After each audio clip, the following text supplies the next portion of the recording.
মুসলিম শরীফে 440 নম্বর হাদিস। এই হাদিসে রাসূল আকরাম সাল্লাল্লাহু আলাইহি সাল্লাম বলেন, as-salawatul khams, 5 ওয়াক্ত নামাজ। ফজর পড়ছেন, জোহর পড়ছেন, আসর পড়ছেন, মাগরিব পড়ছেন, এশা। দেখেন নামাজ ফাঁকা, নামাজ ফাঁকা, নামাজ ফাঁকা, নামাজ ফাঁকা। মাঝখানে আপনার কিছু ভুলভ্রান্তি হয়ে গেছে, পরের নামাজটা পড়ার কারণে আগের গুনাহগুলো মাফ। বুঝে আসছে না সবার? এবার আল্লাহ নবী বলেন, ওয়াল জুমআতু ইলাল জুমআ, এক জুমা থেকে আরেক জুমা, মাঝখানে তুমি সালাত আদায় করছো, সব করছো, এরপরেও কিছু গুনাহ তোমার রয়ে গেছে, এখনো মাফ হয় নাই। 5 ওয়াক্ত নামাজও পড়ছেন, সব করছেন, এরপরে আল্লাহ কয় ঠিক আছে তো এখনো তোর সুযোগ, জুমার নামাজটা আদায় করলেন, আগের ওই নামাজও পড়ছেন, সব করছেন, এরপরেও কিছু গুনাহ এখন আটকে আছে। আল্লাহ নবী বলেন, জুমা পড়লা, আগের গুনাহগুলো মাফ। করতে করতে আপনার বছর শেষ হয়ে গেছে, রমাদান উইলা রমাদান, এক রমজান থেকে আরেক রমজান এসে গেছে, মাঝখানে আপনি নামাজ ছাড়েন নাই, জুমাও ছাড়েন নাই, সব আপনি করছেন, এরপরে আপনার কিছু অপরাধ এখনো জুইলাস। নামাজ পড়ছেন, অপরাধ তো অনেক মাফ হয়েছে, জুমা পড়ছেন, মাফ হয়েছে, কিন্তু এখনো কিছু আছে। আল্লাহ নবী কয়, রমজান মাস পাইলা, সুন্দরভাবে রমজান আদায় করো, আগের এক বছরের সব মাফ। মুকাফফিরাতুন মা বাইনাহুন্না, আগের যা আছে সব মাফ। রমজানটা সুন্দরভাবে কাটানোর তৌফিক দান করেন। মুসলিম শরীফের 1409 নম্বর হাদিস। এই হাদিসে রাসূল আকরাম সাল্লাল্লাহু আলাইহি সাল্লাম বলেন, মাসালুস সালাওয়াতিল খামসি কামাসালি নাহরিন জারিন গামরিন আলা বাবি আহাদিকুম ইয়াগতাসিলু ফীহি কুল্লা ইয়াউমিন 5 মাররাত। তোমাদের কারো বাড়ির দরজার সামনে একটা পুকুর আছে, প্রবাহিত পুকুর, প্রবাহমান একটা নদী আছে, এই নদীর মধ্যে তুমি 5 বার গোসল করলা অথবা ওযু করলা। বলেন তো, আমরা যদি আমাদের ঘরের সামনে একটা নদীর মধ্যে 5 বার গোসল করি, শরীরে ময়লা থাকবে? নবী বলেন, 5 ওয়াক্ত সালাত তুমি আদায় করে নাও, তোমার জিন্দেগীর গুনাহগুলা ওই ময়লার মতো আল্লাহ ধুয়ে মুছে সাফ করে দেয়। আচ্ছা, আরেকটা বর্ণনা আপনাদের শোনাই। নাম ফাতহুল বারী, 4 নম্বর খণ্ড, 344 নম্বর পৃষ্ঠা। তবে এই ফাতহুল বারীর লেখকের নাম ইবনে রজব। আব্দুল্লাহ ইবনে মাসউদ রাদিয়াল্লাহু তাআলা আনহু বলেন, তাহতারিকুনা, গুনাহের আগুনে তোমরা জ্বলতেছো। ফাইদা সাল্লাইতুমুল ফাজরা, ফজর নামাজ যখন তুমি পড়লা, গসালাতহা, তোমার জিন্দেগীর এই গুনাহ নামক ছাইগুলা ফজরের নামাজ ধুয়ে মুছে সাফ করে দেয়। তো সাফ। এবার কি করে দেখেন, সুম্মা তানামুনা, এরপর তোমরা ঘুমাইবা। ঘুমানোর পর ফালা ইউক্তাবু আলাইকুম হাত্তা তাস্তাইখিজুন, ঘুমানোর পর তোমরা ফজর নামাজের আগ পর্যন্ত ঘুমাইলা, উঠার পর ফজরের সালাত আদায় করলা, আর তোমার আমল নামায় কোনো গুনাহ লেখা হয় না। কেন লেখা হয় না জানুনি? তুমি এশা পড়লা, উইঠা আবার ফজর পড়লা, মাঝখানে ঘুমাইলা, এই ঘুমের মধ্যে তুমি কাটাইলা, আল্লাহ তোমাকে ইবাদতের মধ্যে গণ্য করে নেয়। এটা জানেননি আপনারা? ফজর নামাজ যদি জামাতে পড়তে পারেন তাহলে তো আরো ঘটনা। কি, এশার নামাজ জামাতে পড়ছেন, ফজর নামাজও জামাতে পড়ছেন। বলেন, এশা কিসে পড়ছেন?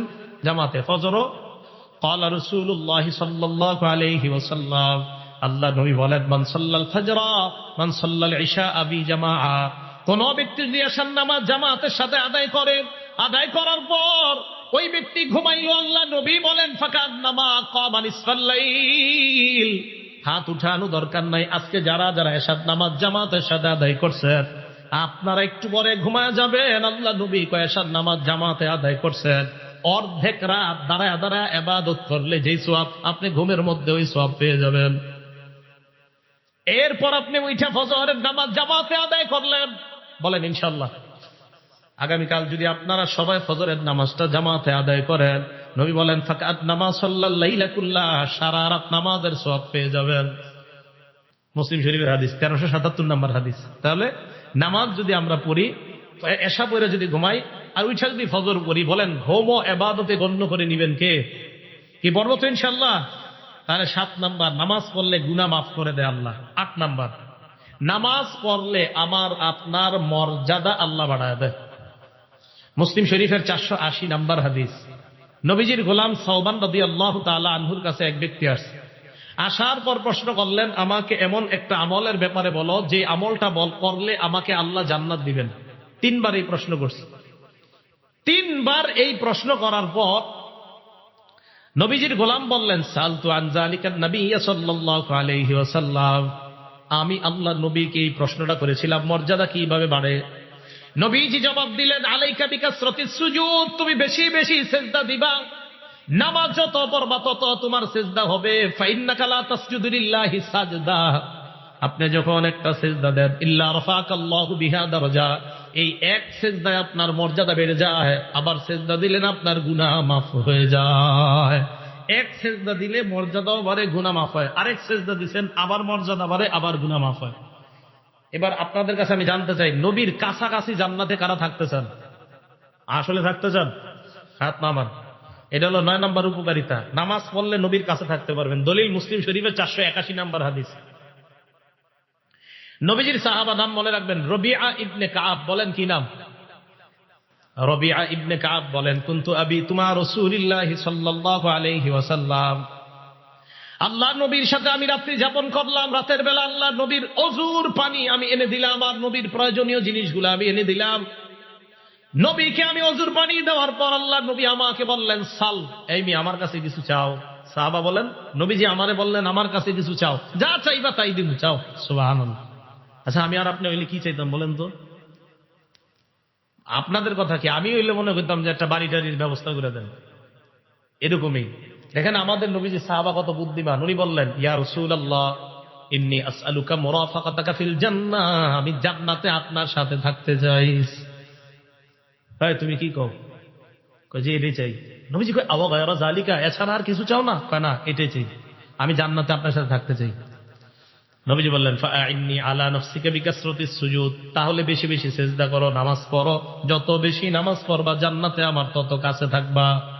তাহলে আশিক রাসূল পাওয়া গেল। নামাজ পড়লে আশিক রাসূল, নামাজ বেশি পড়লে তাকে আশিক রাসূল বলা হবে। আবার বলছি, যে যত বেশি নামাজ পড়বে সে তত বেশি নবীকে মহব্বত করবে। যে যত বেশি নামাজ পড়বে সে দাবি করতে পারবে আমি তত বেশি আশিক রাসূল। আর যে নামাজ পড়বে না, নামাজ না পড়ে শুধুমাত্র লাফায় আর চিল্লা চিল্লি করে আর দাবি করে আমি নবীকে মহব্বত করি, সে আশিক রাসূল না আশিকে শয়তান। নামাজ পড়তে হবে, নামাজ ছাড়া যাবে না। আপনি চিন্তা করেন, একদিনও নামাজ পড়ে না, বছরে একটা অনুষ্ঠান করে লাফায় আর আমার ভিতরে নবীর প্রেম আছে। আরে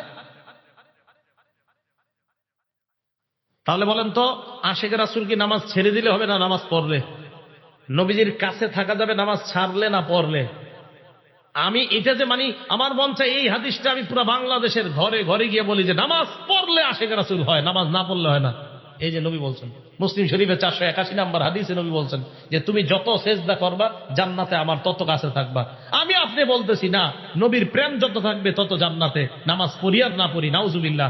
আমার নবী কয় না, যত বেশি নামাজ পড়বা তত বেশি তোমার মাঝে আমার মহব্বত পয়দা হবে আর তুমি তত কাছে আমার জান্নাতে থাকবে। নবী বলে একটা, আমি আপনি স্লোগান দিয়ে আর একটা, কিভাবে হবে? এগুলো 9 নম্বর কথা, নামাজের উপকারিতা। যত বেশি নামাজ তত নবীর কাছে জান্নাতে। 10 নম্বর, আপনারা আজকে এশার নামাজে হাইটা হাইটা মসজিদে গেছেন কারা? দেখি এইবার হাত তোলেন, সমস্যা নেই। হাইটা হাইটা গেছেন না মসজিদে? হাত নামা।